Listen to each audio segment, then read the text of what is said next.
Oh man. Hey everybody. So in my last video I was telling you about my move to Hawaii, and I titled this one Hawaii Daze, and I'm not talking about D-A-Y-S, I'm talking about D-A-Z-E. I'm talking about a daze. I'm talking about punch drunk, silly.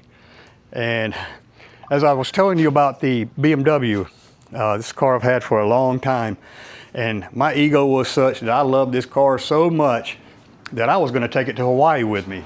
And I did. I put it on a truck in Charlotte, North Carolina. They carried it across country to Los Angeles. They put it on a ship for me, shipped it all the way to Oahu. From Oahu, they barged it to the Big Island in Kona, well, Hilo, and then I had to go to Hilo and drive it back to Kona where I eventually was living. So, backstory on that. When I was 50, I'm 60 now, I went on vacation with a good friend of mine. It was his 50th birthday and we were celebrating on Maui, and then a couple of us went over to Big Island, went scuba diving, and lived that resort life. Man, it was freaking fantastic. I fell in love with Hawaii. So much so, about a year later, I got a crazy idea that, hey, I'm gonna move to Hawaii. I'm gonna be honest with you, one of the biggest mistakes of my life, because I didn't separate vacation from reality. And I'm not gonna lie, I was running away from some problems. I'd just gotten divorced from my first wife and thought that, if I moved to Hawaii, that's gonna cure everything. Oh man, was I sadly mistaken. So, quick story, end up having a girl that I met through the friend, and she was like, you can come over and live in my house and, whatever. And it was gonna be great. No, within a month, I was out in the street, homeless, didn't have anywhere to live. She let me live in her storage shed for a couple of weeks, but wanted me to stay there full time with only electricity, no air conditioning, no running water, and charged me $700 a month to sleep in a storage shed. Are you crazy? That's being crazy. Going back to my last video, being insane. So, long story short, through my connections in therapy, I was able to meet up with a guy who was from Charlotte, North Carolina. He was dating a woman that owned a house up in the Palisades. So I lived there for 2 years. But I paid $1,000 a month to rent a bedroom. I mean, I don't even know if it was 12 by 12. I didn't have my own bathroom. It was a common area where people came in and out of the house, her friends, and there was a laundry room and a stand-up shower. And I had zero privacy except for that one little room. And it wasn't bad, but when you're living in someone's house in a shared space, it's not the same as having your own apartment or house. And then I was going to work. I had arranged with a company, interviewed. They were looking for a hand therapist. They've been looking for one for 3 years. And I told them I would come out there and set up a program for them. Well, they told me this is where I messed up, because I was just wanting to get away. They said, well, we can't pay you what you're asking. And it was a lot less than what I was making in North Carolina. And I didn't know how expensive Hawaii was. Just to give you an example, a gallon of milk's $9. That was in 2016, 17, 18 when I was living there. A gallon of milk, $9. Crazy.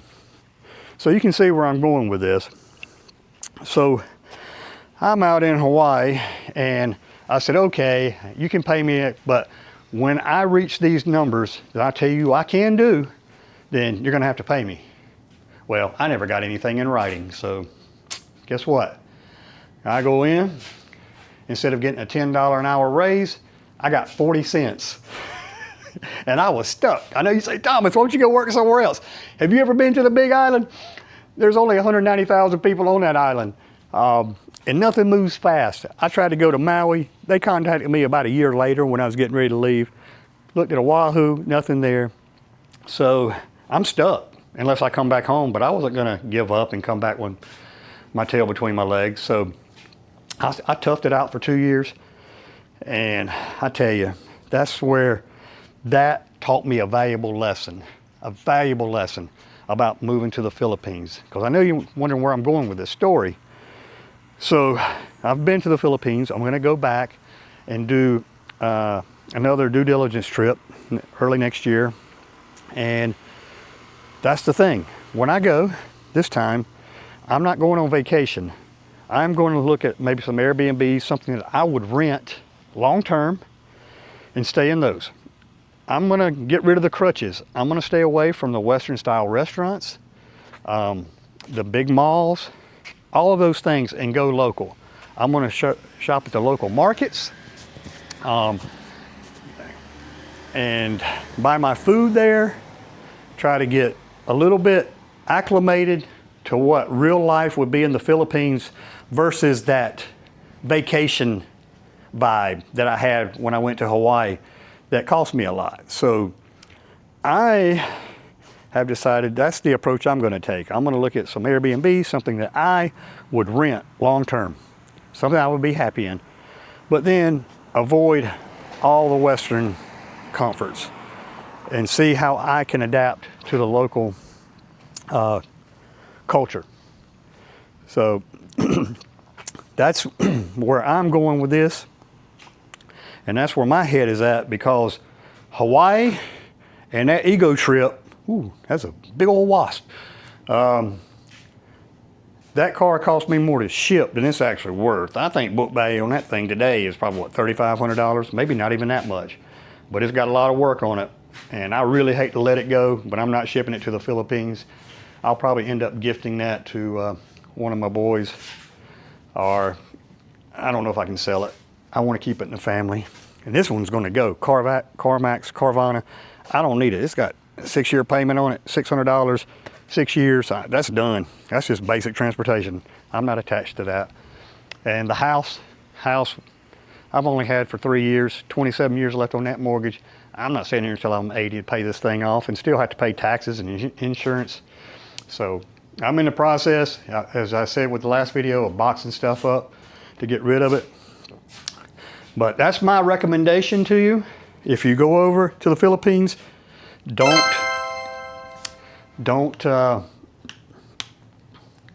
do all the tourist stuff. Save that for later. Immerse yourself into the culture, the environment you're looking at. This time I'm going to Mindanao. I'm going to Davao City. I think I shared with you guys, I'm trying to stay away from Manila, Cebu, Dumaguete, all the heavy, rich expat places. I'm kind of trying to get away from that because, as I shared in my last video, ageism, you know, and when you get to be our age, 60 and older in the United States, people age you out. They don't respect you as much anymore. They're just like, you're the old guy, you know, put him in the corner. Where in the Philippines, you guys who live there, you know we are valued. They respect our wisdom. They respect us as elder adults, or seasoned citizens, as I call us. But that's my plan. I hope you let me know in the comments. Please like, subscribe if you like my content. I'll be back next week with another video, but that's Hawaii Daze. Don't get caught up and romanticized with the vacation aspect of visiting the Philippines. Go over there the first time, yeah, go enjoy it, have a good time. You know, do all the touristy things, but then go back another time, or a third time, or maybe a fourth time, and just find places you want to go and get into the community. Do all the local stuff. Go where the locals go. Don't hang out at the malls and you know, the Western restaurants. Get used to their food and you know, living local. But anyway, that's what I have for you today. If you enjoyed it, like I said, please subscribe. I'll be back next week. And always remember, time is strong. Do not rush it, and do not waste it. And don't get dazed. Time is strong, and so are you. You have got to stay focused. Never give up on your big dreams.